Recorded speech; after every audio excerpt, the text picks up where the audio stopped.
कमिटीचे मिटींग झाली चॅनलान सांगला आमी खूब इश्यूज रेज केले कित्याक आमकां दिसता पब्लीक युनिवर्सिटी बील जे हाडला तातूंत गोवा युनिवर्सिटी काबार जातली आनी एक it is a legislation that will have far reaching consequences on the academic structure of Goa आनी ताजे खातीर म्हाका दिसता की अशें हेस्टी कांय डिसिजन जावचें न्ही आनी it is for academics people in the academic field to discuss this so ताजे खातीर आमी मागला की जे मेन एज्युकेशन इनवॉल्ड आसात लोक तांकां आमी कॉन्फिडन्सान घेवचे कितेंच स्टेप घेवचे पयलीं आनी which the committee has agreed so 19 तारखेक तांकांय आपयतले म्हळ्यार तातूंत मायनॉरिटी इन्स्टिट्यूशनाय आसतली तांचे आमी व्यूज घेतले ताजे मागीर ते फुडें वतले ताकतीक करप ना कित्याक नवो सिस्टम येवपाचो आहा 2035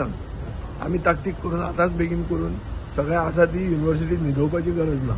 दीस is the overall feeling that is coming.